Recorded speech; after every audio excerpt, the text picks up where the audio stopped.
Welcome to the Midlife Men podcast with me, Philip Briscoe. In this episode, I'm joined by Warren McKee. Warren has an incredible story. An Iraq War veteran who lost everything to PTSD, addiction and homelessness, yet ultimately rebuilt his life as a successful and inspiring entrepreneur. Welcome, Warren. Hey, Philip. Thanks for the intro. So, you were a veteran. You were in the Iraqi War in 2007. What happened there? And, tell us about your experiences. Yeah, I think some people are hardwired for those experiences, right? War, guns, explosions, all that good stuff.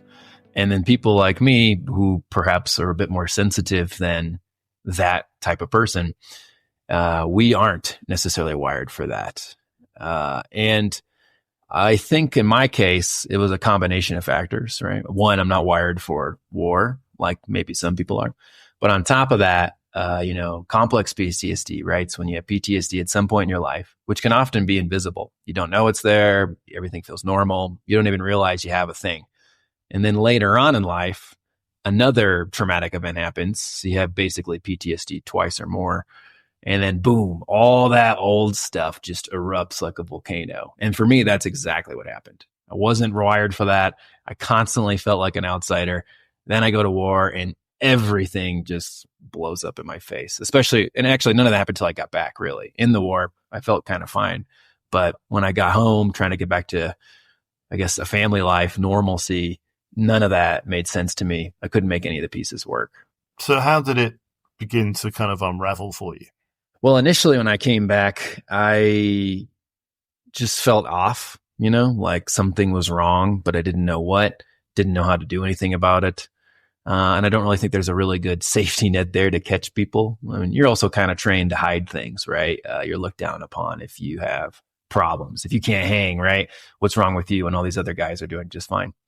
So, I wasn't really talking about what was going on. And I found myself sitting in the basement of my house at the time and sitting in the dark, not really having any useful or even memorable thoughts.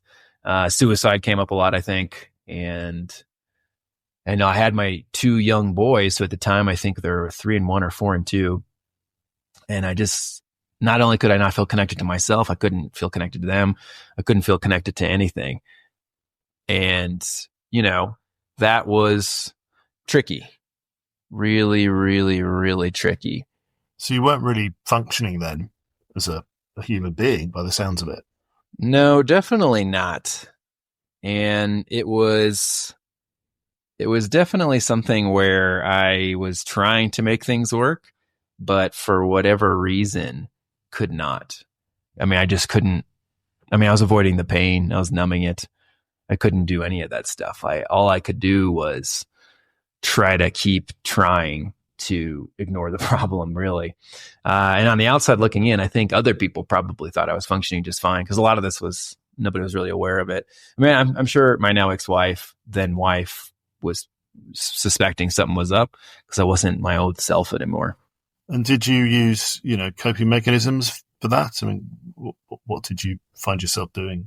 I did. I used alcohol. It was pretty much straight edge before I went to the war. I didn't really drink. I didn't really do stuff. And when I came back, I went from that to drinking pretty regularly, checking out to electronics, TV, video games, pornography, probably my phone too, if I think about it.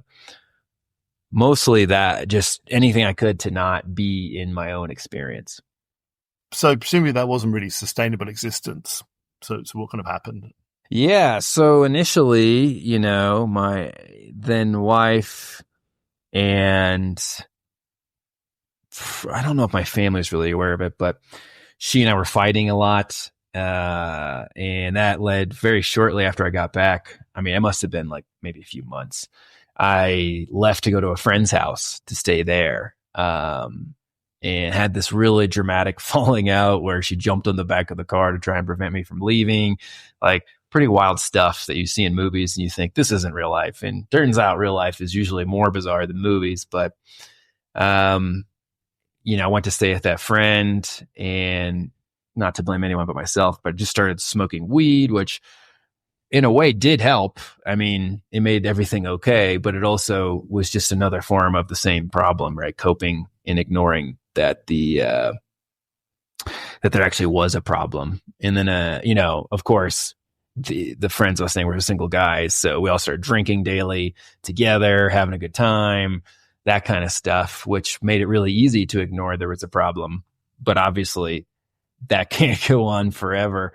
And then I found myself, exploring with psychedelics, basically anything I could get my hands on. Cause, once you're used to doing one coping mechanism, eventually it stops working.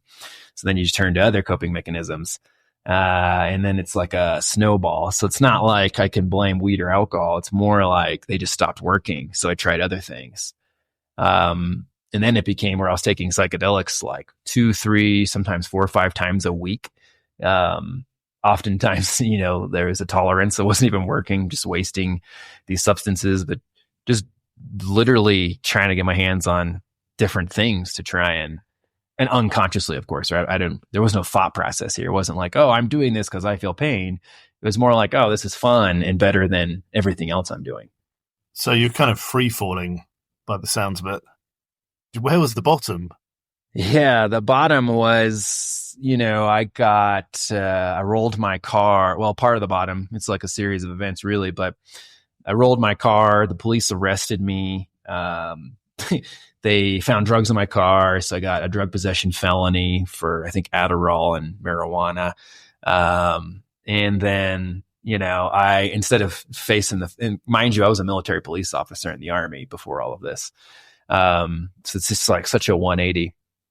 But from that strange straight edge place, getting arrested, then running from, not really running, but just not facing the deal. I had a warrant for my arrest, didn't show up for court. And I think I did that for like 4 years, something like that, and found myself in Texas where I knew one person that I kind of knew, who was a boy, maybe ex-boyfriend at the time, to a woman I knew, and crashing on his couch, borrowing a car that didn't work, and, trying to hop around from place to place, but not really having a home, living out of a backpack, didn't have any more belongings really, using a styrofoam cooler to transport food. And I remember one time when I really just realized how bad it was, I was driving to try and find a place to sleep, because I was trying not to be a burden to this person who's letting me stay on his couch. And the car stalled out every time I went to a light or a stop sign or stop for any reason. It's so frustrating. And I'm at a stoplight at a major intersection in Austin in July or August. Super hot out. People are honking as if that's going to magically make the car start. And, I got the hood up. I'm trying to get the car to start. I'm doing anything I can think of to get it to go again, messing with the throttle. And I just remember thinking, I've created all of this. This is all my fault. This is my responsibility. And I think that's as low as it got, really. I mean, running from the cops, have a warrant for my arrest, no possessions really other than some clothes, and borrowing a car from a friend. Well, not really a friend, a guy who started sleeping with my then girlfriend, turned ex-girlfriend. I mean, it was just like Jerry Springer made real. Was that was there a turning point? Was there a kind of tipping point where you thought, enough is enough? Well, once I started taking responsibility, I also realized that if I didn't do something, just the volume of times a day I would think about suicide or maybe self-harm or just dark thoughts, that if I didn't do something right then, literally anything that I could think of might help. I wasn't sure at the time that I would probably end up just killing myself. And I thought about that a lot, right? Like there's only so many places to go from living out of a car in a place where I don't know anyone. The only people I really know weren't really my friends anymore. Ex-girlfriend sleeping with my former best friend. I just couldn't see how it could get any worse other than death. Because I did have the at least wherewithal to not get into like heroin, crack, or meth, but pretty much everything else, cocaine, MDMA, constant alcohol abuse, psychedelics, escaping from reality. I just knew where else could I possibly go, right? There's only a couple steps between me and death. and I didn't want to die. I didn't, want to be this person anymore. And I decided to do something about it, to try and make my situation better, mostly because I don't think I had a choice. So that must have been tough if you're that kind of low. I mean, how do you take the first steps in a different direction? Well, initially it came down to, I don't know that back then I thought of it this way. I mean, I was aware of the concept, but like sober, regular thoughts were difficult. Kind of like Maslow's hierarchy of needs. I knew I had to get my basics covered, so I had to figure out food. I had to, swallow my pride, get food stamps. I started signing up for any job I could get. Dishwashing was one I did a lot because, it doesn't really require experience. Somehow no one knew I had a warrant in another state. So I guess that didn't come up in background checks. I have no idea, to be honest, but, or they just ignored it because it was drug possession and they didn't care. I don't know. And, trying to talk to friends, get multiple jobs. I actually got lucky because I found out about something called clinical trials, which is basically where you take experimental drugs to tell big pharma what the side effects are, right? So I remember taking something like, I think it was like heart disease or maybe diabetes. And I got into this one that I think was like 2 to 3 weeks long. And you're basically locked into a place where you can't do drugs. You have to be sober to get into it in the first place. So I forced myself to be sober, stop doing drugs. I don't even know how I even afforded it back then, to be honest. And I'm in there and I talked to a guy at lunch who's in this clinical trial with me. We're locked in there for 3 weeks. And we started talking about, and I didn't want to talk about how bad my life was, of course. But so we talked about, the philosophy of psychedelics, certain things that were healthy and actually did help, but they weren't enough, right? I had to do the work too, and I wasn't. Like dimethyltryptamine, DMT, psilocybin, some of these things that I actually did feel help from. And then, I would turn around and light my life on fire again. But, he and I got talking about this, and he mentioned, ayahuasca, different plant medicines, things that you really can't do for fun. Like, I just can't imagine having fun with these things. And I haven't had fun with these. They're always very painful and life-changing. And when we got out of there, I befriended him. I stayed sober because I kept trying to do these clinical trials and was trying to get a job, again, covering the basics, food, water, shelter. And he and his wife, I think they weren't married yet at the time, his fiance, girlfriend, whatever, they invited me to come stay with them because they could see that I was struggling. And I was at the point where I was about to, give up, go move in with my parents because I was actually sober enough to pull that off. And they said, hey, why don't you come stay with us? And then they influenced me, obviously, in a lot of really good ways. Yeah, Jordan was his name, really good friend. He had struggled with addiction himself and overcame it. And that for him at that point in time had been years. So, it wasn't something new for him. But I remember feeling like this is the first person in a long time that was more like brotherhood and had healthy influence, which of course his influence led to more good things happening. Right. And I found about coaching, specifically a man named Jason Gaddis. He runs the Relationship School. He's like a really popular podcast too, called Smart Couples Podcast. And I remember doing some of his homework with them. They were doing like a pre-recorded class, and I had gotten back together with my then ex-girlfriend for the 5th time or so. And I'm trying this with her, and I'm trying to do this assignment. And it was the only thing I'd ever tried where it wasn't just like a work skill or, something that makes you make money. It was a life skill, a self-improvement thing, which I'd never really tried before, not intentionally. And I remember just thinking, wow, that worked immediately. I was able to talk through some stuff with her that I felt struggled by. And it's just like a basic listening skill exercise. And man, that opened my eyes. What about the PTSD? I mean, how do you think that, first of all, impacted on your spiral down? But then how did you become aware that you were suffering from PTSD? Well, once I found coaching, I realized if I want to have a serious life with, regular human being stuff, like not worrying about the police every time they're behind you because you have a warrant for your arrest, I got a lawyer. I was working 4 jobs. Luckily, I had affordable rent in Austin, thanks to Jordan and his now wife, Ember. And, I was facing the music. Decided, okay, like a year or two later, this was because I had to, save money up, pay some bills off, get my head on straight, stay sober. And I went to court. They arrested me again because I'd been avoiding the police for a couple of years at the time with this warrant for my arrest. And it turns out that finally facing the music was one of the best things that ever happened to me because it forced me to get into a program for veterans. There's actually a court called Veterans Court. A lot of states have it. I'm not sure how they do it in other countries, but in the United States, at least, there's Veterans Court, which it's basically like a second chance. A lot of those guys were in there for DUIs, things like that. And so that meant I had to go into group therapy. I had to sign up for some kind of, actually several group programs and one-on-one therapy. And I did both. And I had to do community service.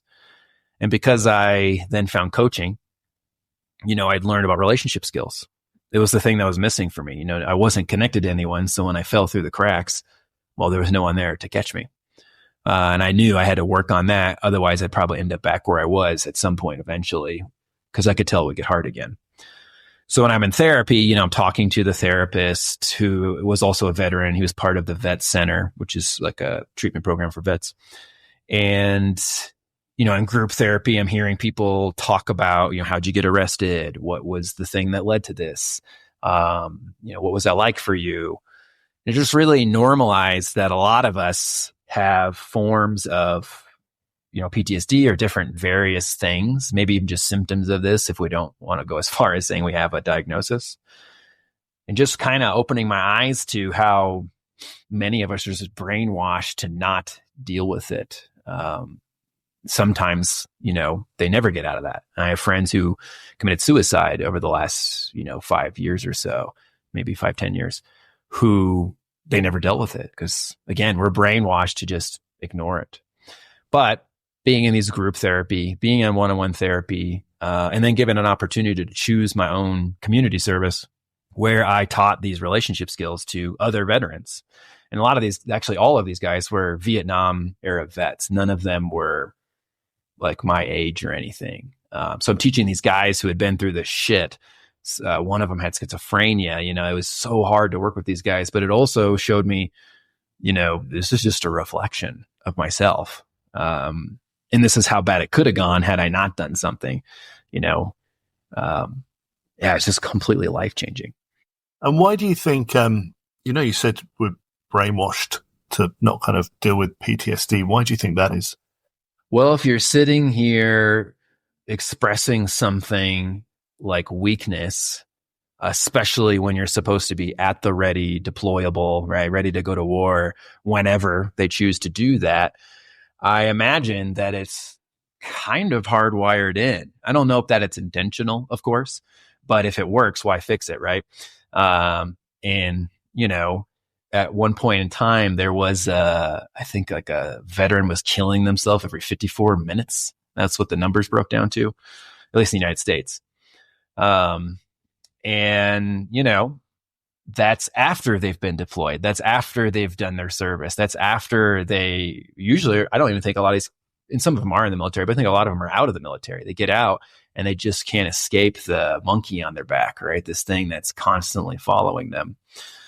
And frankly, there's little political gain to attack this thing, right? It doesn't affect most voters. It doesn't affect most people. I think I looked this up not too long ago. There's in the United States, 8% of people are veterans, which means you're either in the military or you were in the military. So it's not a lot of people. And I think less than 3 or 4% of people are active in the military of the population. So it's not a lot of incentive, right? So what do you do? People listening to this, maybe they're in the military, maybe they weren't. If they're feeling like they may have suffering from PTSD or something's not right, what's the kind of first step you can take in terms of trying to, find some sort of way forward? For me, and for the guys I worked with, and it was mostly guys or women too, I think it comes down to just get real, man. Like, get real about how your experiences in or out of the military, because for me, it was both, right? They combined together to just utterly destroy me. If you're not even real about how this might impact how you treat your kids, how you treat your wife or husband, how you show up as a human being, how do you deal with problems in your life? Do you deal with problems, or are you stuck in an avoidant pattern? I think if you can't even get real, no amount of therapy is really going to work. No program's going to work. Drugs, I definitely don't work. And I have friends who were dead because they kept trying to do that. And it's, I hate to say it, but like, you gotta look in the mirror and stop making excuses, stop finding ways to avoid, and start just at least looking at, how is this impacting me? Because for me, it was self-awareness, like looking at, okay, how has this impacted me? Well, I went from, I graduated top of my class in my degree program in college for IT stuff. And, I started to understand how to make friends. My family at the time, probably not anymore, considered me the golden child. Obviously something changed. I'm not the same anymore. I couldn't really do a good job keeping friends anymore. My relationships all failed. My kids were young, but it was really hard to feel connected to them because I didn't know how to be connected to myself. And then until the moment where I actually looked at that, rather than ignored it or suppressed it or dissociated from it, I don't think anything would change, Actually, it's two-part. I think it's self-awareness, but it's also, you have to take responsibility. It is so easy to point at war. I mean, I think maybe sexual and violence, sexual assault, things like that. Some of these things are the easiest things in the world to blame our behavior on. It is so easy. And it was so easy for me to say, yeah, I went to the war. I'm fucked up. Oh, well, and I got a divorce. Damn ex-wife. Blame her for all my problems. Blame the deployment. Blame my messed up childhood. And it made it easy for a while. I'm like, oh, okay, I'm not the problem. But the truth is, no one made me join. No one made me go to war. I could have found a way out if I wanted to.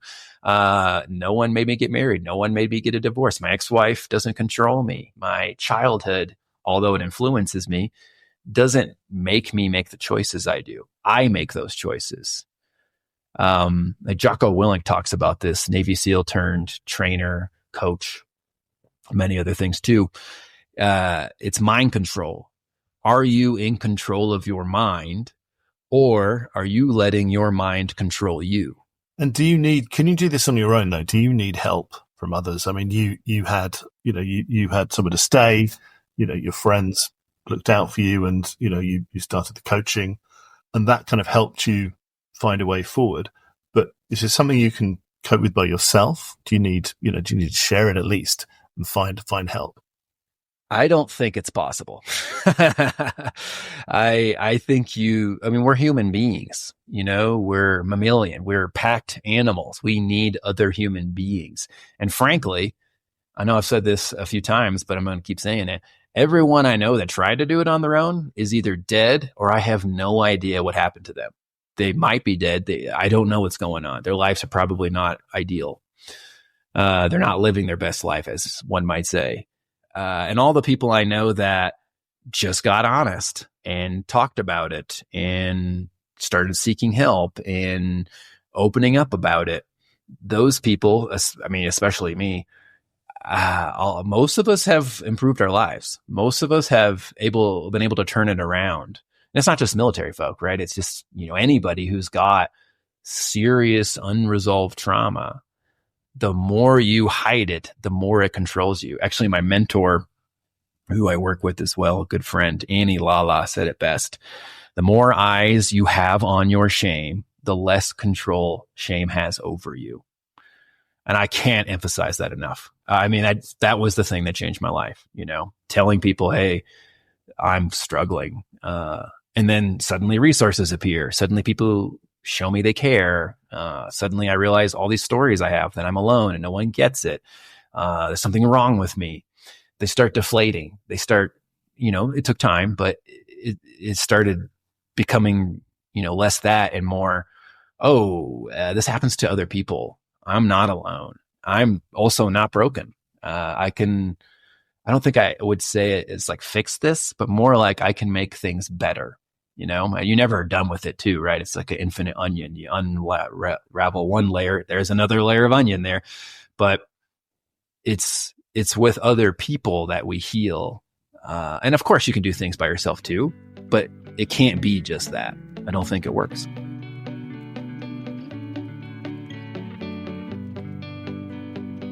So you talked about, the importance of relationships earlier and understanding and more about how to invest in relationships. How do you use, what you learned anyway to kind of reconnect with important people in your lives and invest in your own relationships? Well, I'd burned every bridge I had, and of course, right. That's a pretty typical story, I think, for drug addiction, and unresolved trauma, even if you don't have drugs. Not everyone's going to want to rebuild the bridge. And I had to accept that too. And there's a lot of people who probably never talk to me again. I mean, I have entire groups of people that probably will never see me as a good person. Right. And I had to accept that. So I'm going into reconnecting with people. It's not about, I need something from you. Because if you go from that, it kind of puts the onus on the other person who you may have already hurt to fix things. But instead, for me, I had to come from a place of radical responsibility. This was, I'm not going to, shame, blame, guilt myself, because I don't think shame goes anywhere other than back to hell. I think that it's more so just, again, get real. Hey, I was going through a very difficult time. I didn't know, nor had anyone probably in my family lineage know how to deal with this stuff. And I'm probably the first one that went this kind of route, right? Therapy, not dissociating, that kind of stuff. So I would come to people like my family and friends. And, a lot of people did open the door. And I just started with being real. Like, hey, I was struggling with some pretty serious stuff. We don't have to process that. I'm doing that on my own, but I want you to know that I see that had an impact on you. I had to say this to my own kids, and I've said it to them multiple times because I've screwed up more than once, right? And I'm fallible. But that being real with them just totally opened the door. And it's funny because we think that, we see a lot of role models of people who don't do this, right? Like certain politicians might, never take responsibility. It's always the other party's fault. It's always whatever's fault. Or celebrities some celebrities anyways, some politicians do this. So we're shown this, and maybe our own family does it. But when you open the door to, I made a mistake, I'm working on it, and I'd like to reconnect with you. And I also accept your no. There's a certain power in that I don't see these people who, I'm not going to get into names or anything, but these people who don't do that, they don't have that power, right? They don't have the ability to go from mistake to recovery, because it's always a game of dodge, right? Like dodgeball, trying to dodge the blame or pass the blame or blame someone else. And that, my kids had a really difficult time, I think, figuring this out, because, it was in their life and they disappeared for years. But I think I'd have to ask them, because I don't know that I have done that, but I think it's that vulnerability. That's really what it breaks down to, I think, is vulnerability of, I'm a human being. I made mistakes. It was really hard for me. And I want you to know that I see it hurt you. And I'm okay if you never want to talk to me again. And I was at peace with that. Granted, it was incredibly painful and sad, and the thought of it even makes me choke up a bit. But I had accepted that, it's possible my kids may never want to talk to me again, or that maybe they'll get older and one day realize that's something they need. Accepting that and going with vulnerability changed everything. And I know that you were saying that you can't blame your childhood or the fact that you went to war or various other things, it comes to you. Do you not see the PTSD as actually having a big part to play, though, in what happened to you, in your experience? And I know you said you're not hanging your hat on the fact that it was PTSD and you took no responsibility, but do you see the impact that might have had? Absolutely. I did then and I do now. And it still affects me. I don't know that you just cure yourself of these things. It's just another layer every time. But I think there's a big difference between understanding your own psychology, such as a diagnosis, but really it's not a yes or no. It's a 0 to 100, right? And no one's probably a 0 PTSD and no one's probably 100 PTSD. You might be a 99. You might have a lot. You might be 10. You don't really have to deal with this stuff. And that's, I think, true with most diagnoses. And when I start to see it that way, not only does it help me have empathy for myself and other people who are struggling, but it also helps me start to look at, okay, well, what of these diagnoses, whatever they are, what symptoms am I struggling with? Can I say yes if I look at a checklist, for example, right? Stepping away from like the DSM, at least in American therapy, where I have to give you this thing in order to have your insurance cover the, the therapization. I think there's a lot of nonsense in there, but there's also a lot to be gained. Okay, well, if I do have this thing, PTSD, what can I learn about it? Because I can't fix something like a mechanic. I can't fix something unless I understand it. If I'm looking at an engine trying to tweak it and modify it, well, I don't even know what's wrong with it. Well, then first I'm probably going to try and, ask the owner of the car what happened, start the car, do all these things and learn about it. And I think it's like that. Like I'm trying to be a mechanic of my own brain.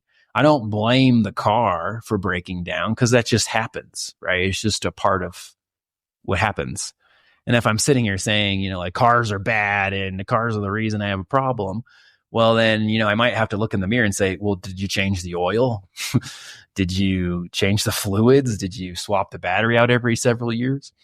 So I try to really avoid blame of any kind, and lean into responsibility.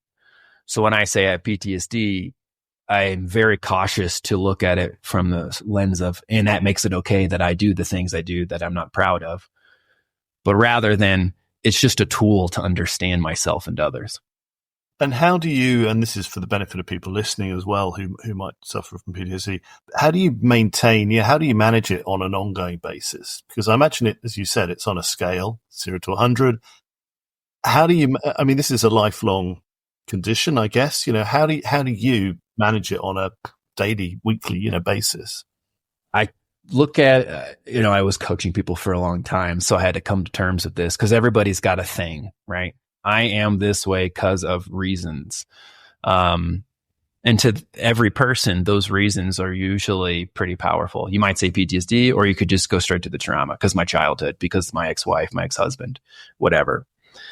And I think that, once you have your reasons figured out, your diagnosis, your whatever, this list of symptoms, your battle. And everybody's got a battle. So if you know what your battle is, it's easy to fall into life, the thought that life gets easier as you get older, but in reality, it gets harder. And it never stops. So if I know, in my case, having PTSD, I have to look at it like, okay, well, if I conquer the mountain of, okay, now I don't snap at people anymore, which I used to do that a lot. I would just lose my temper and just lose my shit with people. And it wasn't really fair to them because they might just be asking a question and I just didn't have patience in that moment. But what's the next mountain, right? As soon as you get to one summit, well, that mountain was blocking the view of the next mountain. So it's easy to think, oh, I made it to the top, I'm done. But you have to accept that life will just continuously serve you challenges. And so will if you want to think of it this way, your mental illness, which I hate those words, but whatever it is you're dealing with, it's just going to continuously sculpt you into who you ought to be. And if you just continuously face the challenges, realizing that it's probably going to get harder, not easier. For me anyways, it's sort of like, giving meaning to things. Because if life didn't get harder and my PTSD just went away one day and I didn't have problems, I don't know that I would actually be that great of a person. I think I'd probably be lazy and not want to accomplish anything. It's these challenges that make me. It's continuously forcing me to grow up. That's really interesting. How part of you that perhaps you wish you hadn't got is actually something that is part of you and you wouldn't want to lose. Yeah, I mean, I wouldn't take any of this away, because let's say I didn't have PTSD and I didn't go to war and I didn't go through all this stuff. I don't think that life would make me very capable. Like I don't know if pity's the right word, but I feel bad for people who largely don't have challenges, who don't have. I obviously don't wish homelessness on anybody. I literally strive to try and help people prevent that. But whatever happened to you, good or bad, no matter how challenging, you can get to a point where you're grateful for it because it made you who you are. And for me, I feel like a fucking badass. I feel like I can face anything. I make really cool, interesting things in the world, and I get to interact with really intelligent, just like mind-blowing people, not because life was easy and I lucked out, which maybe some people might say that or think that, but because of the fact that these things happened. There's no way I'd get in the room, I think, with people like Eben Pagan, Annie Lala, Kevin King, some of these people I'm fortunate enough to do business with and just get to know and eventually befriend, if I hadn't had these things. And I think that's true for everybody, regardless of what your background is. It's that gratitude that keeps me going. I can blame it, which got me everything I already had years ago, and it wasn't anything good.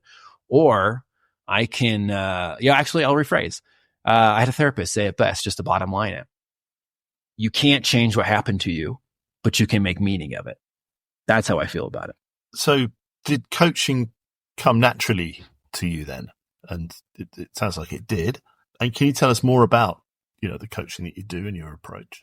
I think the skill sets and techniques kind of more were natural for me. My dad was a mechanic, so I kind of have like this mechanical style brain that actually had a friend call me a people mechanic once. I love that. But that part did. But I think initially I was a terrible coach. My first 2 paid clients fired me. I didn't have any idea what I was doing because I didn't have people skills. I was so abrasive and direct, like a bull in a china shop, except in every conversation. And sometimes, you use the directness and sometimes use your empathy. But I didn't let that stop me, even though it hurt deeply when they fired me. And I just kept training myself. I kept trying to learn, okay, how do you not be an asshole? How do you not be so direct that people don't want to talk to you? You might have the right words, but you might have the wrong approach, sort of deal. But watching other people who are masterful at this, like Jason Gaddis, later on Annie Lala, Eben Pagan, and others too. There's just so many people that have influenced me. I'm very fortunate. But watching these masters who obviously put in, thousands of hours into this skill set, and watching them change someone who, in some cases, they're on the brink of divorce, or they've had or even just myself. I remember telling Annie once in a class that I had this traumatic childhood and I was holding on to it. And just through a series of maybe 15, 20-minute exercises, I was able to let go of something that I've been struggling with for years. And just seeing the potency of that skill in different ways too, for business, health, inner game stuff, outer game stuff. I knew that if I just kept going and kept trying, that I could do that for other people. Because frankly, I think it saved my life. I don't know where I'd be without it, or if I'd even be alive. So how would you describe, for those people listening who don't know the difference between, say, therapy and coaching, and, what is it that you do? And from what you've just said, it sounds like it could be really useful to a lot of people who perhaps have not discovered it yet. That's a good question. I think a lot of people have that question too, because you might say coach and they think football or soccer or something. And obviously that's not what we're talking about here. More so, the general term I think people use is life coach. There's like a million kinds of coaches. But really the difference is in therapy, you're trying to, and you might ask 100 people, get 100 different answers. But my answer is your therapy helps you deal with, accept, and perhaps make meaning of the past. I think the make meaning part is big for people, even if they don't call it that. You can make meaning of child abuse. That doesn't condone the behavior by any means, nor does it say people should go do that. But it does mean, well, how did that shape you? Who did that make you? How are you stronger? Someone who never dealt with that, they may not be as resilient. So there's like this piece around maybe processing is the word, and making peace with the past. Whereas with coaching, you might have elements of that, especially when you go into things like trauma-informed coaching, which is usually a coach who has gone through some kind of trauma training, usually a specific trauma like sexual or physical violence, things like that, dealing with narcissism. But it's more future-focused. So instead of making peace with the past, which I think you need both, right? You need to do both of these things. Therapy was just as valuable as coaching for me. But eventually therapy could no longer serve me the way coaching did, which I did both for years and still do, or so coaching really. But for coaching, it's what's the future look like? Maybe you have a goal you want to accomplish. Well, how are you going to get there? And a good coach usually has experience in that arena, just like a good therapist usually has some kind of experience in whatever you're coming to them with. And so they can help you avoid certain pitfalls on the journey. But a really good coach, and I think this is, maybe a good therapist does this too, empowers you. They don't, like a consultant, tell you what to do. They help you find your own solutions. And then when they need to, they'll come and tell you the solution as well. Obviously, it has that element too. So it's the difference of, hey, because I work with business a lot. It's just because it's really interesting to me. And AI is such a fascinating field, which I use as a self-therapist and a self-coach. I might say to someone, instead of they might say, I'll give you an example here. How can I use AI in marketing? Or how could I use AI to help me with my PTSD? These are questions as a consultant, I could say, oh, step by step by step, this is what you do. But I think that everyone can figure shit out. I really do. I don't have special powers. I actually don't even think I'm that intelligent of a human being, especially when I look at some of the people I consider smart. I feel kind of dumb sometimes, So it's really like we're capable. We can figure it out. So instead of saying, okay, here's how you make therapist bot, or here's how you use AI to come up with your marketing funnel, the first thing I usually want to look at is working one-on-one with someone or group coaching. What do you think you could do? What have you already tried? What worked in the past? How could you use that now? What resources are available to you? And then when they need the help, okay, got it. You've never used ChatGPT before, as an example. I might show them how to do it. Okay, now that you know this, now what? So are you saying then that there are similar approaches between the way that you would coach and work with someone who perhaps feels, lost or life feels pointless, and working with people in business? Is it kind of the same fundamentals in terms of, self? It sounds like it's kind of empowerment. Empowerment is perhaps one of the most powerful things you can give someone, or I don't even think you give it to them really. You're just helping them realize it or remember it. Like, you're a badass. You forgot. That's okay. I'm here to remind you. And based on your specialty, right? Here are some things that can help you get there faster, smarter, more efficiently. And I think both a good therapist and a good coach has their versions of these things for sure. So I'm interested, how do you link AI and kind of managing PTSD? Yeah, I love this question actually, because I think about that among a million other AI applications often. Most people, I don't know if that's fair. A lot of people can't necessarily afford a therapist or a coach, or maybe their insurance only covers, I know I've gone through this back when I had normal insurance, from a job, that you can only get like 4 or 6 sessions, something like that. There's some bullshit made up number that an insurance company put on you.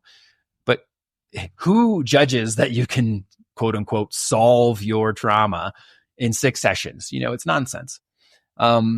And sometimes we don't have access to resources like that.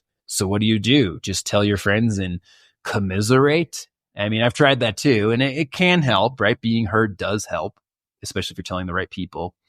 But for the first time in history, we have the cutting edge of technology available to anyone on the planet who has $20 a month available to them. And frankly, if you don't have $20 available, then it's time to look at other solutions for, like I did, right? I had to go get 4 jobs before I could afford a therapist, all that stuff, right? You got to make some commitment here and put some skin in the game. But generally speaking, that is accessible to everyone. So specific to PTSD, and ChatGPT is like $20 a month. I don't get a kickback from saying this. I wish I did, but it's like really affordable. $20 to use the most powerful invention of human history, more powerful than the computer by a factor of at least 10 to maybe 10,000. And this thing, ChatGPT, Claude, Gemini, Grok, whatever. I'm a fan of ChatGPT personally. They have an index of, for lack of a better word, in their brain, their hard drives, if you will, of most information that's ever existed, which no human being can do. It's not possible. That also means you can have access to every therapy or self-help or self-healing modality that's ever existed and been recorded on the internet. No therapist can do that. Hell, I can't do that. I don't even pretend to be an expert in AI, even less every single modality of therapy or coaching. So suddenly, in the last 2 years or so, now everybody can access that without having to go get a doctorate's degree. Now, I'm not saying that makes you a therapist by any means. Of course not. A therapist who also uses AI or a coach who also uses AI is a very, very powerful person indeed, versus a layman, a person who doesn't have experience with either of those things using AI, right? But let's say you can't afford it, like I did. God, I wish AI was back around then. I had to put my $20 in there, buy 2 to 3 list cups of coffee, whatever. In Austin, that's like half a meal. I would learn how to use it first. That's the first part. That's the only real barrier here. But once you do that, and there's so many free resources out there, there's so much stuff on YouTube, whatever. There's tons of things. Now you can make a machine, if you will, that talks to you and responds to you. In fact, it even has a voice, and the voice is so good, it is practically imperceptible that it's not a person. It's weird at first. Of course it is. So were computers. I remember when those came out. So were websites. I remember when those came out. People made it rich off that stuff, right? Now I can talk to something about my darkest thoughts. And this thing, especially if you understand how to use it first, because obviously that's important, just like you have to learn how to type to use a computer, I can tell it everything, and there's no fear of judgment. There's no fear of this thing's gonna somehow hurt me, because it can't. It's programmed specifically not to. And it can remember your conversations. Not only that, you can try different types of therapy modalities or coaching modalities and tell it to do that. Maybe you just do a little bit of research on Google and you find you like NLP, neuro-linguistic programming, or you tried it and you're like, that's too energetic for me. Maybe I want coactive coaching, which is more practical, boots on the ground. But maybe you didn't like that. So you try a whole other thing. And you can do this for $20 a month as much as you want, unlimited. It makes it accessible to everybody. If somebody's interested in this, how do you help them then? What does your organization do? How would they get in contact? Yeah. I have a link to a workshop that I will make free to anyone who's listening. Normally it's $97. It's a 4-hour workshop. What we do is we teach people the basics of prompting, advanced prompting, and specifically how to make a coach bot. But you could just as easily apply the same things we train you on to make therapy bot, or help me stop fighting with my wife bot. And all you need to do is have a ChatGPT or Claude or Gemini subscription. You can pick whatever you want. It works on all of them. And in this workshop, which we try to do 1 or 2 a month, we not only give you these tools, but we actually make you use it. You have to play with this too. And then we give you feedback on your prompts. because prompting is the skill of the future. AI, the genie, it's out of the bottle, ain't going back in. So you might as well learn how to use it. Just like people had to learn to use computers.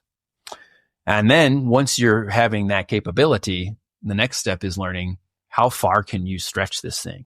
Because it can do probably 100 to 10,000 times more things than you think it can. And where does someone go?